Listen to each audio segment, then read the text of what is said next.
नमस्कार। ज्ञान तृप्ति महाविद्यालय 15A अनूपगढ़ के YouTube चैनल पर आपका हार्दिक स्वागत है। आज हम बीएससी सेकेंड ईयर के लिए हमारा ऑनगोइंग जो कंटिन्यूइंग टॉपिक था उस टॉपिक पे बात कर रहे हैं और वो टॉपिक है स्पेक्ट्रोस्कोपी।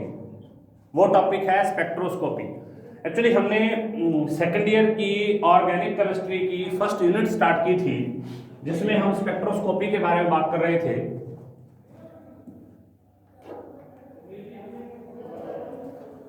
फर्स्ट यूनिट हमने स्टार्ट की थी जिसमें हम स्पेक्ट्रोस्कोपी के बारे में बात कर रहे थे। स्पेक्ट्रोस्कोपी और ये जो स्पेक्ट्रोस्कोपी है ये हमने बात की थी कुछ स्टार्टिंग में हमने ये बात की कि इलेक्ट्रोमैग्नेटिक रेडिएशंस क्या होते हैं। उसके बाद हमने बात की कि इलेक्ट्रोमैग्नेटिक रेडिएशंस के आधार पर किस किस प्रकार के स्पेक्ट्रम बनते हैं, जिसमें हमने दो प्रकार के स्पेक्ट्रम के बारे में बात की थी। एक होते हैं उत्सर्जन प्रकार के स्पेक्ट्रम और एक होते हैं अवशोषण प्रकार के स्पेक्ट्रम। और उसमें आपको ये बताया गया था कि रसायन विज्ञान में अवशोषण प्रकार के जो ऑर्गेनिक केमिस्ट्री है उसमें अवशोषण प्रकार के स्पेक्ट्रम का अधिक महत्व होता है। उसके बाद में हमने बात की स्पेक्ट्रोफोटोमीटर क्या होता है, उसके वेरियस पार्ट्स कौन कौन से होते हैं। ये सब कुछ आपको पिछली वीडियोस के अंदर मिल जाएगा, आप उसको वहां से बड़े ध्यान से देख सकते हैं।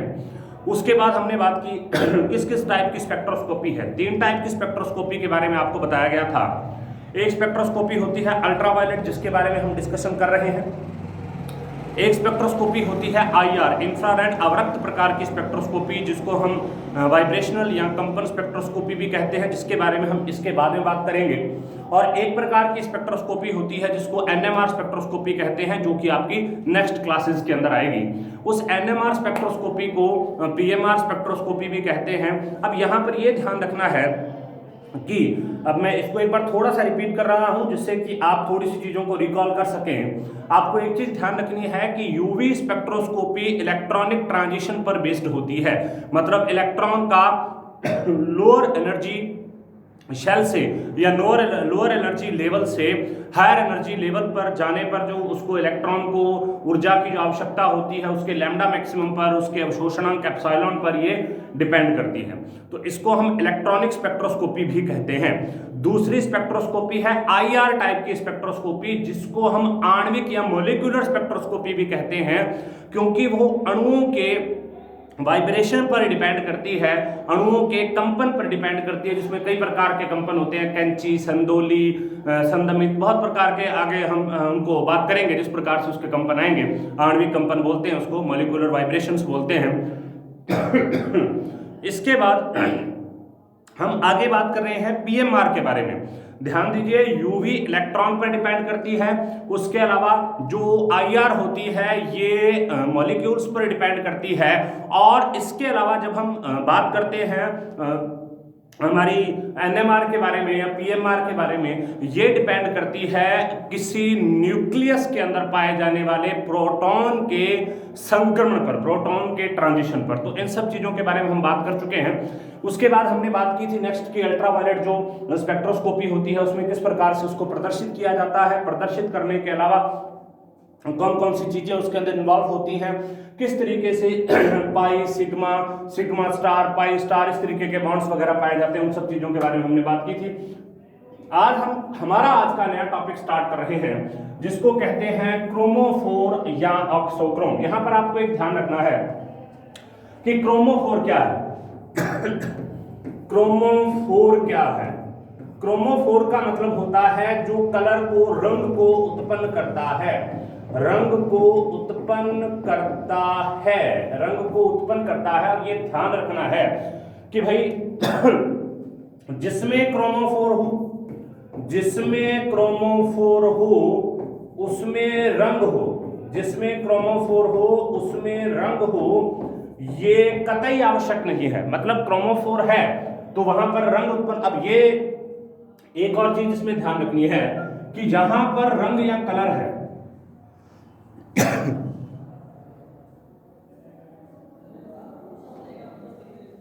एक और चीज आपको ये ध्यान रखनी है कि जहां पर रंग या कलर है वहां पर क्रोमोफोर आवश्यक रूप से होगा। यहां पर रंग या कलर है, वहां पर क्रोमोफोर आवश्यक रूप से होगा, लेकिन यहां पर क्रोमोफोर है, यहां पर क्रोमोफोर है, वहां पर रंग हो ही ये कोई जरूरी नहीं है। ठीक है, तो अब इसको अपने बात करते हैं, क्रोमोफोर क्या होता है, किस तरीके से होता है, इन सब चीजों के बारे में डिस्कशन अभी हम यहां पर करेंगे।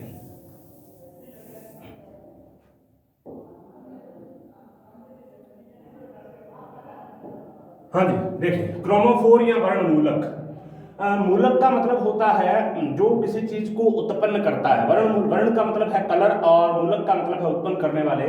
क्रोम का मतलब है कलर और फोर्स का मतलब है इसको उत्पन्न करने वाले। तो देखिए क्या होता है, विलगित, विलगित का मतलब है अलग प्रकार के isolated, isolated unsaturated groups, isolated unsaturated groups जिनमें कम से कम एक पाई बॉन्ड पाया जाता हो। आइसोलेटेड अनसैचुरेटेड ग्रुप जिनमें कम से कम एक पाई बॉन्ड उपस्थित हो, उन्हें हम क्या कहते हैं, क्रोमोफोर कहते हैं। अर्थात ऐसे विलगित असंतृप्त समूह जिसमें कम से कम एक पाई बंद उपस्थित होता है, उसे हम क्रोमोफोर या वर्णमूलक कहते हैं। अब इसके एग्जांपल्स के बारे में बात करते हैं कि अगर हमारे पास प्रोपीन है, प्रोपीन का मतलब होता है ये वाला compound CH3CH double bond CH2, इसको प्रोपीन बोलते हैं। अब इस प्रोपीन में देखिए ये वाला, मैं इसको थोड़ा आपको अलग तरीके से बताता हूं, ये वाला क्रोमोफोर है, क्योंकि ये हैवी आइसोलेटेड इससे अलग है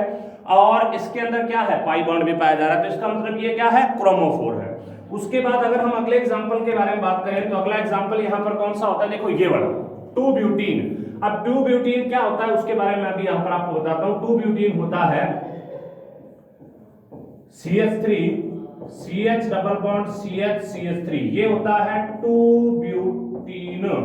2-ब्यूटीन, देखो डबल बॉन्ड है, यहां पर 2 नंबर कार्बन पे डबल बॉन्ड है, 4 कार्बन की श्रृंखला है, इसी वजह से इसको 2-ब्यूटीन कहा जाता है। और यहां पर जो क्रोमोफोरिक ग्रुप है वो कौन सा है, ये वाला। तो अब आपको एक चीज बड़े आसानी से, बड़े ध्यान से आपको क्लियर हो गई होगी, वो ये कि क्रोमोफोर है क्या। क्रोमोफोर सबसे पहली बात तो अनसैचुरेटेड प्रकार के कंपाउंड है, और दूसरा उनके अंदर कम से कम एक पाई बॉन्ड जरूर होना चाहिए। तो ये क्रोमोफोरिक समूह होते हैं। जिन यौगिकों में क्रोमोफोरिक समूह हो, ऐसा कोई भी क्रोमोफोरिक समूह हो, उनमें प्रकाश के दृश्य और पराबैंगनी क्षेत्र, मतलब या तो वो लाइट के विजिबल रीजन से या लाइट के अल्ट्रावायलेट रीजन से प्रकाश को अवशोषित करेंगे, जिससे होगा क्या, देखो यहाँ पर पाई टाइप के बॉन्ड पाए जा रहे हैं, तो यहाँ पर एक चीज की 100% संभावना और ये चीज संपन्न होगी, पाई से पाई स्टार प्रकार का संक्रमण होगा। पाई से पाई स्टार प्रकार का संक्रमण यहाँ पर आवश्यक रूप से होगा। ठीक है, पाई से पाई स्टार प्रकार का संक्रमण होता है और यौगिक यूवी स्पेक्ट्रम के अंदर लैम्डा मैक्सिमम को दर्शाता है। अर्थात इस प्रकार के यौगिकों का, अर्थात जिनमें क्रोमोफोर या वर्णमूलक पाए जाते हैं, उस प्रकार के यौगिकों का यूवी स्पेक्ट्रम तैयार किया जा सकता है। नेक्स्ट देखिए, कई बार कुछ और भी इसके अंदर कुछ चीजें एक्स्ट्रा पाई जाती हैं। देखो क्रोमोफोरिक समूह में कई बार इलेक्ट्रॉनों के अबंधी इलेक्ट्रॉन युग्म भी पाए जाते हैं। एग्जांपल के लिए कंपाउंड है, देखो ये कंपाउंड है C डबल बॉन्ड O, तो लॉन पेयर ऑफ इलेक्ट्रॉन है, तो यहां पर ये तो पाई बॉन्ड हो गया, डबल बॉन्ड क्या है, पाई बॉन्ड, और उसी के साथ में अबंधी इलेक्ट्रॉन युग्म है, तो इस अबंधी इलेक्ट्रॉन युग्म के कारण भी यहां पर कुछ होगा। तो देखिए क्या होगा, समूह में एक तो पाई बॉन्ड है, ये रहा, उसके अतिरिक्त ऑक्सीजन परमाणु के पास अबंधी इलेक्ट्रॉन के 2 युग्म हैं, तो प्रकाश के यूवी क्षेत्र से ऊर्जा का अवशोषण करके 2 प्रकार की चीजें करेगा। एक तो करेगा पाई से पाई स्टार का ट्रांजिशन, वो क्यों, क्योंकि यहाँ पर डबल बॉन्ड पाया जा रहा है, और एक इस तरीके से कर सकता है N से पाई स्टार का ट्रांजिशन, वो क्यों, क्योंकि इसमें लॉन पेयर ऑफ इलेक्ट्रॉन पाए जा रहे हैं। ठीक है, तो इस प्रकार के कुछ ऐसे कंपाउंड जिनके अंदर दोनों चीजें पाई जाती हो, मतलब जिनमें डबल बॉन्ड भी पाया जाता हो और एकांकी इलेक्ट्रॉन युग्म भी पाया जाता हो, ये 2 लैम्डा मैक्सिमम प्रदर्शित करेंगे, 2 लैम्डा मैक्सिमम प्रदर्शित करेंगे। ठीक है, तो वो आपको जैसे जैसे कोई कंपाउंड आएगा उसके बारे में इसको बताएंगे। यदि किसी यौगिक के लैम्डा मैक्सिमम का मान 200 से 400 के बीच में है, तो इलेक्ट्रॉनिक संक्रमण के लिए पराबैंगनीय दृश्य क्षेत्र में से इसको अवशोषित करते हैं, पराबैंगनीय दृश्य क्षेत्र में से इसको अवशोषित करते हैं। For example alkene, aldehyde, ketone, इस प्रकार के यौगिक हैं, और ऐसे ये यौगिक रंगहीन प्रकार के होते हैं, मतलब जो 200 से 400 nm पर लैम्डा मैक्सिमम की वैल्यू दर्शाएंगे, ये सारे के सारे रंगहीन होंगे। लेकिन इस चीज को ध्यान रखना है, इन यौगिकों में क्रोमोफोर जरूर पाया जाएगा। तो जो चीज मैं पहले आपको बता रहा था वो यहां पर भी रिपीट कर रहा हूं कि किसी भी यौगिक में क्रोमोफोर पाया जाए, इसका मतलब ये नहीं है कि वो कलर होगा, मतलब वो कलर देगा, हो सकता है वो कलरलेस हो। लेकिन अगर किसी यौगिक में रंग है और वो यूवी स्पेक्ट्रम के अंदर आ रहा है तो उसके अंदर 100% क्रोमोफोरिक समूह पाया ही जाएगा। तो देखिए, जैसे इसके विपरीत यदि यौगिक में NO2 क्रोमोफोर उपस्थित है तो यौगिक दृश्य प्रकाश क्षेत्र से अवशोषण करता है। अब देखो दो चीजें होती हैं, अगर तो कोई 200 से 400 nm पर प्रदर्शित करे तो ये तो है यूवी रीजन। तो यूवी रीजन में अगर कोई प्रकाश को अवशोषित करता है तो वो रंगहीन ही दिखाई देगा, क्योंकि हम केवल वहीं से ही देख सकते हैं जब वो विजिबल रीजन में से किसी चीज को प्रदर्शित करे। तो विजिबल रीजन तो यहां पर है नहीं, ये तो यूवी का रीजन है। अगर 400 से ऊपर, 400 से लेकर 800 के बीच में अगर ये प्रदर्शित करता है तो उस कंडीशन में ये विजिबल रीजन के अंदर होगा और इसका कलर भी होगा। ठीक है, जैसे NO2 उपस्थित होता है तो यौगिक प्रकाश के दृश्य क्षेत्र से अवशोषण करता है, तो इनके लैम्डा मैक्सिमम के मान 400 से अधिक हो जाते हैं और ऐसे यौगिक क्या हो जाते हैं, कलरफुल। तो नाइट्रोबेंजीन हल्के पीले रंग का होता है, मेटा नाइट्रोबेंजीन गहरे पीले रंग का होता है। मतलब नाइट्रोबेंजीन में एक NO2 है, इस वजह से ये मान लो 410 या 420 पर लैम्डा मैक्सिमम का मान प्रदर्शित करता है। लेकिन जैसे ही इसके अंदर एक और NO2 आ जाएगा, मेटा नाइट्रोबेंजीन में 2 NO2 है, तो उस कंडीशन में उससे थोड़ा सा ज्यादा लैम्डा मैक्सिमम को प्रदर्शित करेगा। इसका मतलब विजिबल रीजन की तरफ चलता जाएगा। ठीक है, तो अब यहाँ पर इसलिए ये गहरे पीले रंग का होता है, नाइट्रोबेंजीन हल्के पीले रंग का होता है, जबकि मेटा नाइट्रोबेंजीन गहरे पीले रंग का होता है। नेक्स्ट देखिए, अब यहां पर एक महत्वपूर्ण चीज है जिसको आपको नोट डाउन करना है, जिसको आपको बड़े ध्यान से नोट डाउन करना है और उसको देखिए किस तरीके से, उस चीज को मैं यहां पर थोड़ा हाईलाइट कर रहा हूं अलग कलर के पेन से। देखिए ये देखो किसी रंगीन यौगिक के लिए, जो मैंने कहा था वो यहां पर लिखा हुआ है, किसी रंगीन यौगिक के लिए यह आवश्यक है कि उसके अणुओं में क्रोमोफोरिक समूह हो। मतलब अगर कोई यौगिक रंगीन है तो उसके लिए 100% श्योरिटी है कि उसके अंदर क्रोमोफोरिक ग्रुप होना चाहिए। लेकिन क्रोमोफोरिक समूह पाया जाए और वो यौगिक आवश्यक रूप से रंगीन हो, ये कहीं भी सत्य नहीं है। मतलब यहाँ पर दो प्रकार की चीजें हैं। सबसे पहले रंगीन यौगिक के लिए यह आवश्यक है कि उसके अणुओं में क्रोमोफोरिक समूह हो, लेकिन क्रोमोफोरिक समूह युक्त यौगिक रंगीन ही हो यह बिल्कुल आवश्यक नहीं होता। ठीक है, नेक्स्ट देखते हैं अपने। तो ये हम क्रोमोफोर की अवधारणा के बारे में क्रोमोफोर की अवधारणा के बारे में बात कर चुके हैं। क्रोमोफोर वे कंपाउंड होते हैं जो विलगित है, संतृप्त प्रकार के समूह हैं और जिनमें पाई बॉन्ड आवश्यक रूप से पाया जाता है और किसी यौगिक में रंग के लिए उत्तरदायी होते हैं। और ये कतई आवश्यक नहीं है कि किसी यौगिक में अगर क्रोमोफोरिक समूह पाया जाएगा तो वह रंग प्रदर्शित करेगा। ठीक है, इसके एग्जाम्पल कौन से हैं? डबल बॉन्ड इसका एग्जाम्पल हो सकता है, NO2 इसका एग्जाम्पल हो सकता है, एल्डिहाइड, कीटोन, कुछ भी जिनमें पाई पाया जाता है वो सारे के सारे इसी तरीके से प्रदर्शित करते हैं। ठीक है, नेक्स्ट देखिए ऑक्सोक्रोम।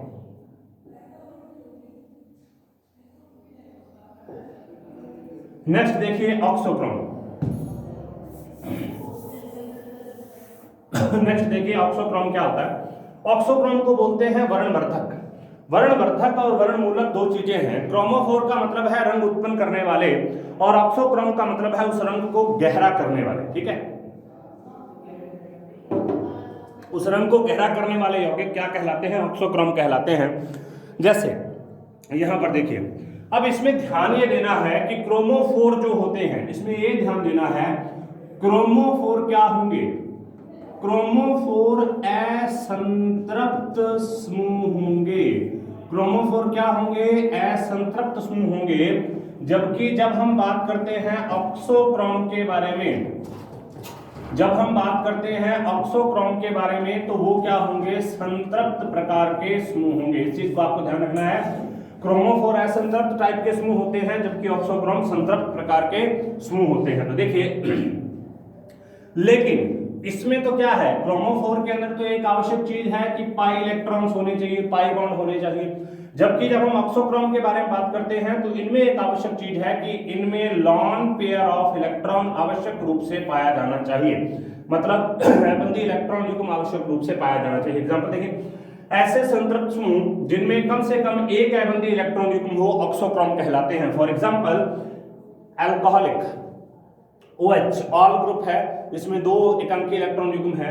नेक्स्ट एल्कोक्सी ग्रुप है, इसमें 2 एकांकी इलेक्ट्रॉन युग्म है।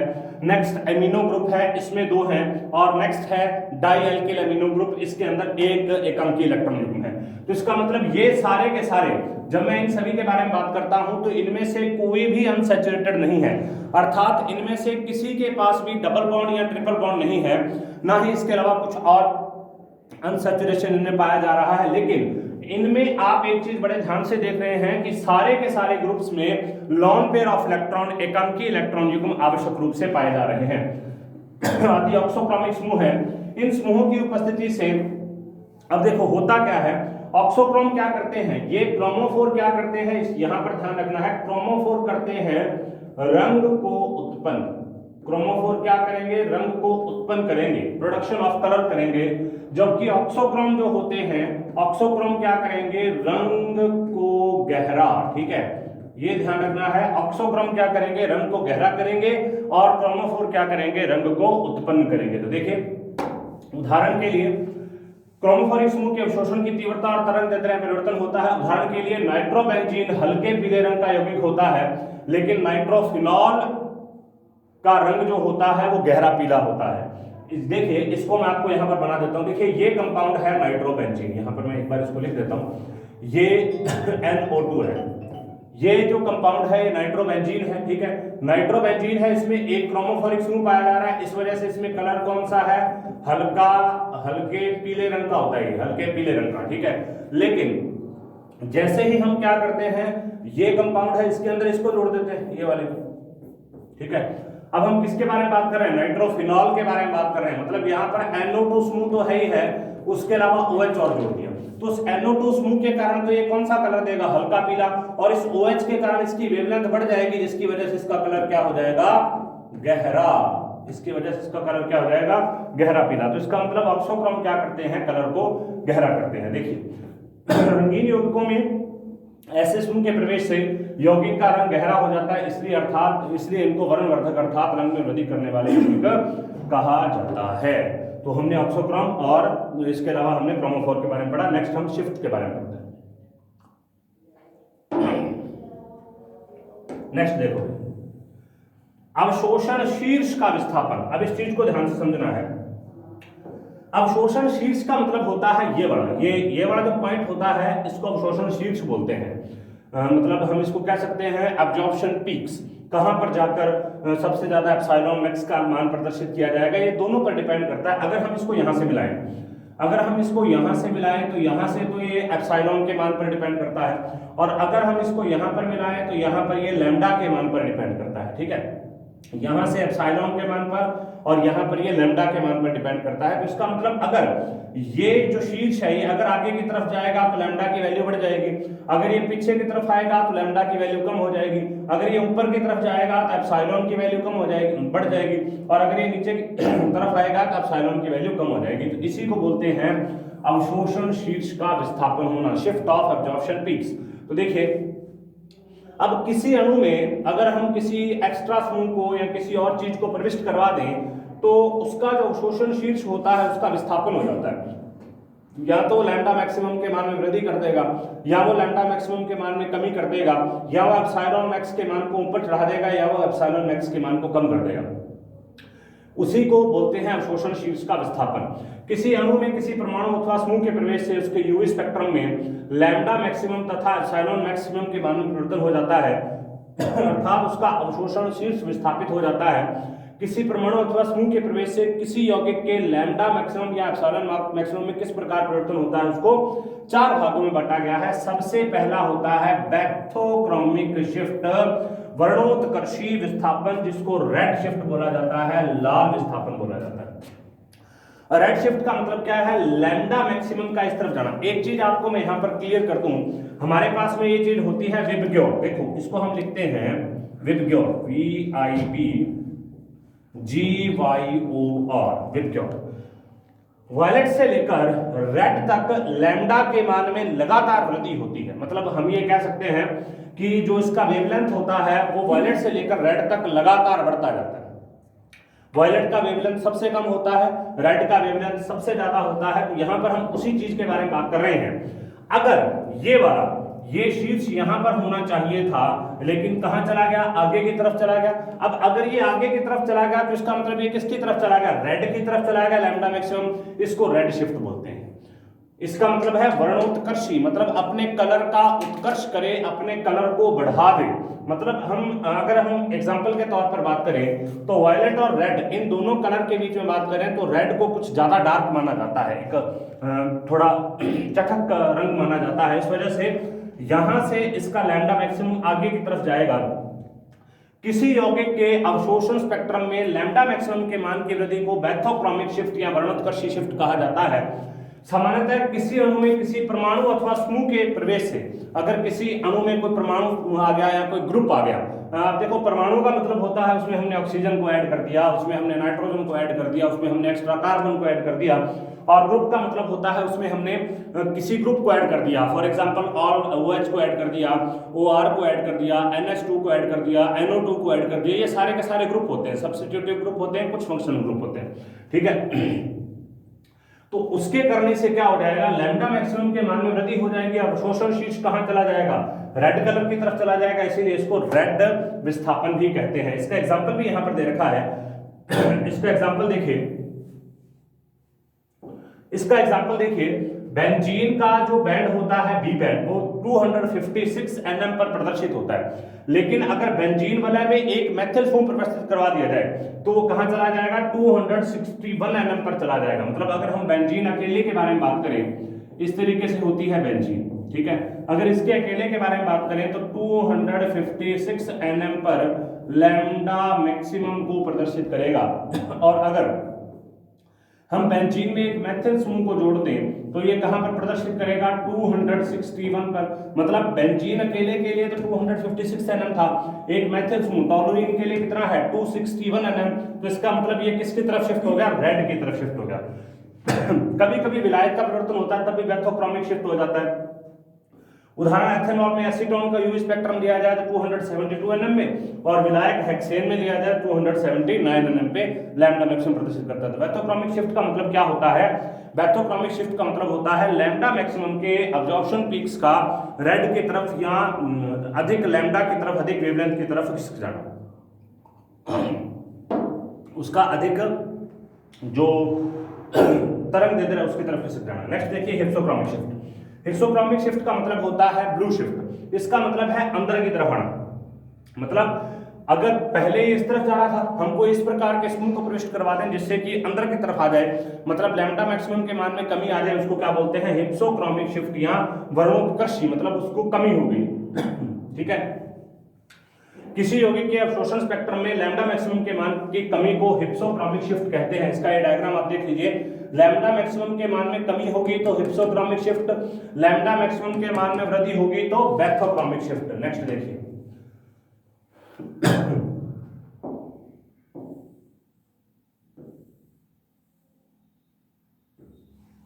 ठीक है।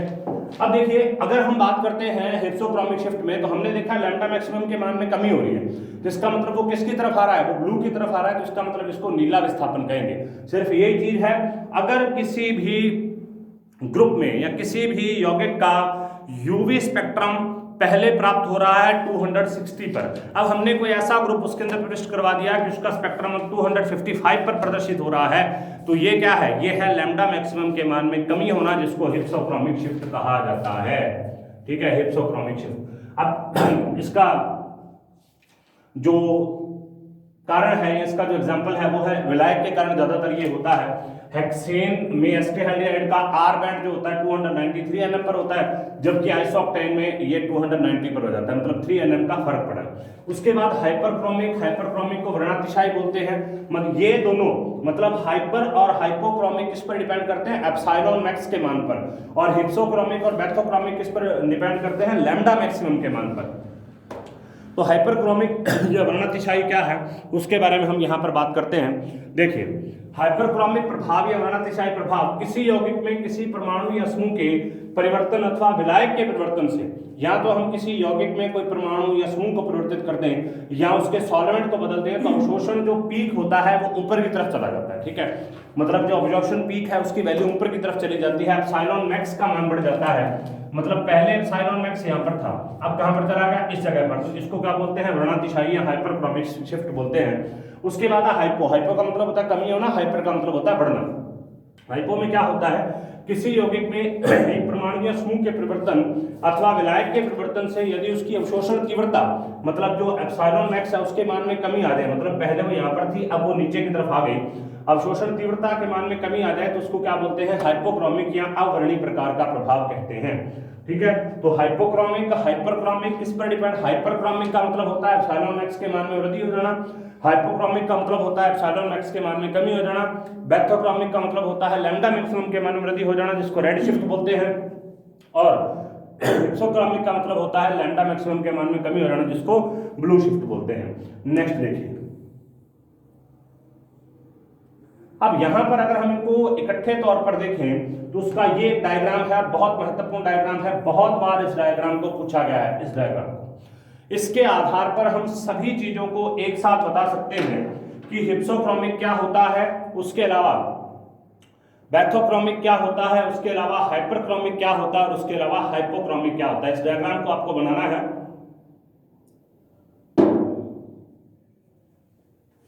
देखिए, यहां पर सब चीजें इसके बारे में बता रखी हैं, मैं इसके ऊपर और कुछ चीजें नोट करवाता हूं जिसको कि आप साथ के साथ कर लें। देखो, हाइपरक्रोमिक और हाइपोक्रोमिक किस पर डिपेंड करती हैं, एप्सिलॉन मैक्स की वैल्यू पर, ये दोनों, और हिप्सोक्रोमिक और बैथोक्रोमिक किस पर डिपेंड करती हैं, लैम्डा मैक्सिमम की वैल्यू पर। मतलब अगर एप्सिलॉन मैक्स की वैल्यू बढ़ती है तो उसको हाइपरक्रोमिक बोलते हैं, अगर एप्सिलॉन मैक्सिमम की वैल्यू घटती है तो उसको हाइपोक्रोमिक बोलते हैं। ये जो पॉइंट है इसको क्या बोलते हैं, इसको बोलते हैं अब्जॉर्प्शन पीक, मतलब अवशोषण शीर्ष, यही अवशोषण शीर्ष है। इस अवशोषण शीर्ष के इस तरफ जाने को, मतलब इस तरफ जाने को बैथोक्रोमिक शिफ्ट कहते हैं। और नीचे देखिए, लैम्डा मैक्सिमम के मान में वृद्धि हो रही है, नीले से लाल की तरफ जा रहा है, इस वजह से रेड शिफ्ट हो गया। मतलब ये कौन सा शिफ्ट है, ये है रेड शिफ्ट। ठीक है, ये कौन सा शिफ्ट है, ये है ब्लू शिफ्ट, ये हाइपर और ये हाइपो। ठीक है, अब देखिए, अगर इस लैम्डा मैक्सिमम की इस तरफ आ गया, लैम्डा के मान में कमी हो रही है, यहां पर जो एग्जांपल दे रखा है उसके लिए लैम्डा मैक्सिमम की वैल्यू लगभग कितनी थी, 480। लैम्डा मैक्सिमम की वैल्यू कितनी थी, लगभग 480 थी। अब 480 से इसकी वैल्यू अगर कम हो रही है तो इसका मतलब उसको हम क्या बोलते हैं, उसको बोलते हैं लैम्डा मैक्सिमम के मान में कमी आना। और अगर 480 से इसकी वैल्यू बढ़ रही है तो उसका मतलब है लैम्डा मैक्सिमम के मान में वृद्धि होना। यहां पर साइड में अवशोषणांक है, अवशोषणांक में अगर वृद्धि हो रही है तो उसको हाइपरक्रोमिक कहेंगे, अवशोषणांक में अगर कमी हो रही है तो उसको हाइपोक्रोमिक कहेंगे। तो इस प्रकार से यहां एक डायग्राम के द्वारा हम सब चीजों को एक साथ समझा सकते हैं। इस डायग्राम के ऊपर जितनी भी चीजें लिखी गई हैं आप इन सभी को ध्यान से नोट डाउन कर लीजिए, जिससे कि आपको किसी प्रकार की कंफ्यूजन ना रहे कि लैम्डा मैक्सिमम कहां है, एप्सिलॉन मैक्सिमम कहां पर है। नेक्स्ट देखते हैं हम विलायक किस प्रकार से यूज करते हैं, उसको देखते हैं। नेक्स्ट देखिए, विलायक का चुनाव।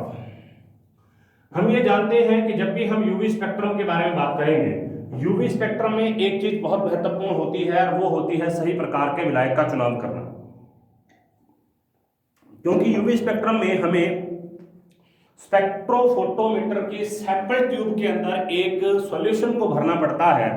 जिस यौगिक का यूवी स्पेक्ट्रम हम ले रहे हैं उस यौगिक के सॉल्यूशन को हमें सैंपल ट्यूब के अंदर भरना पड़ेगा, और वो जो सॉल्यूशन होगा वो किसी ऐसे विलायक की उपस्थिति में संपन्न होगा जो कि यूवी के जो स्पेक्ट्रम की जो लिमिटेशंस है, मतलब यूवी के स्पेक्ट्रम की जो वेवलेंथ है, उस